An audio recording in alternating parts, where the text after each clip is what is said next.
Hi, I'm Alec, This is John. and today we're going to be showing you tips on packing your paintball bag because we're getting ready for a tournament tomorrow. But what I do is whenever I buy a box of paintballs, I just save the box, and you can see that I still have 2 things of paintballs. Then I use the other compartments to like my tool case, just some like duct tape and like paintball gloves and a bandana. Those always come in handy. And those, I put those first in my bag, on one side of my bag, and I just hold the top good so it will stay shut. You can take 2 if you want. Well, basically what I do, I don't know if you guys would. This is like kind of like a paintball caddy. I thought that paintball caddies are a little bit too expensive, so I just got this from my cupboard. It's a cereal bowl type thing, and it works perfect. Yep, I got one too. Just picked it up at Goodwill for like $1. Yeah, I just found mine in my cupboard. Works good. And then what I do, I try to keep my paintballs as packed as full, so I build them all with my pod, build all this, stuff like that. What I do, what I put in first, I just get my gun, my main gun, and I have a jersey, my dye jersey, and what I do, I just wrap my gun in my dye jersey, basically. That's what I do too, but I got the new Invert 09 Prevail jersey. Yeah, I go old school, 05 man. What I do is just wrap my jersey over my gun, just like this, and I put this in the bottom, just because it's durable enough. It's made out of metal, so it won't break. Mine, I do wrap mine in my jersey, but I put mine in last because I don't know why, I always just get scared of my cyclone feeder breaking. Yeah, it's a Tippmann A5. Yep. But they are strong. I've never heard of them breaking. Yeah. And then what I do is I always carry backup water bottles. Like I usually take 3, like for drinking, or else like I always take washcloths, like a dry one and one that I can get wet to clean my gun. Then in my toolkit I have like squeegees, extra O-rings, oil, and then I carry Q-tips. Those are really good for getting into little places that you have paint. And then what I do is, because I don't like my tanks to bang around, I put those in the bottom also, and I just put the towels around those. Yeah, also a good tip, I know this is totally off, but if you have pods, fill them up so you can just save room for paintballs. But also, if you go to like a paintball field like Rec Ball, maybe even like Division 1, Division 4, Division 3, even up, Open, Championship, and stuff like that. Even at your local paintball field to play Rec Ball. Mark it somehow to inform that that's your pod, because people do actually take them by mistake thinking it's their pod.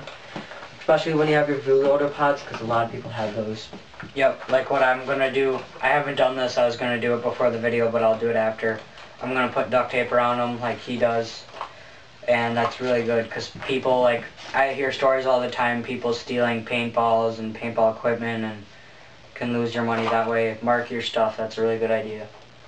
Yeah. Also, with the category of going, for me, I don't know if this is good or not, I put my best gun at the bottom, just because some people might be able to, like, put stuff on top and actually, I went to Chicago, and we had to meet at this one place. We were meeting at the house for our team, and then we went to PSB. So what we did is that we stacked our bags on top of each other. So keeping your speedball gun at the bottom is great because it protects it. And then last, what you put on is your hopper.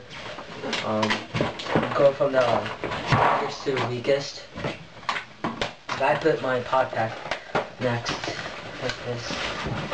And I put my caddy in there. And then a good idea is always, like, if you don't have one, try to get one, like a barrel sleeve or barrel condom, whatever you call them. Yeah. Some paintball places, like, recommend you to have them, like, they want, yeah, you have to have them, like the place we're going tomorrow, or we have to have them on, so Yeah. Make sure you always bring those. Backup pods are always good. And then I always carry a backup gun in this little V-loader case. I got a 98 custom in here. But then I also have this cheap spider gun. It works. Whatever. And then I have backup hoppers. No, I have backup barrels just in case this one gets dirty and I have to use this one, or I just can't clean it. So I keep that in a separate place. And then I put my pod pack on top so it levels it out, and then I just put my gun on top of that. Also bring some, where's my lube? Bring some lube and some hater sauce right here. Allen keys and Teflon tape is always good to have. I have a toolkit, but I just didn't want to bring that because I don't have it. And lastly, probably your hopper backup. Very good idea is these little Allen wrenches, just kits like these. And then I have another one similar to it, but it has screws and Phillips and that stuff. Those are really good. What I do lastly, I just fold up my pants. Backup batteries if you have a tournament gun, has different modes. I'm getting the E-grip tomorrow too. We'll be doing a review on that. And so backup batteries too are always good. So, and then what I do last is when I get my mask, I always bring it extra for some reason, because if I get to clean my lens, sometimes it doesn't clean it perfectly because of the oil. So I just have a backup lens. And what I do, some of these ones I have has a clip on here, so I just clip that onto the strap of the other mask and just clip it onto my handle right here, and then you can just roll away. And that's about all I have for tips and stuff. Yep. Do you have anything else? Nope, not really. That was a ludicrous paintball production. Thank you. Cut my life into pieces. This is my last resort. Suffocation. No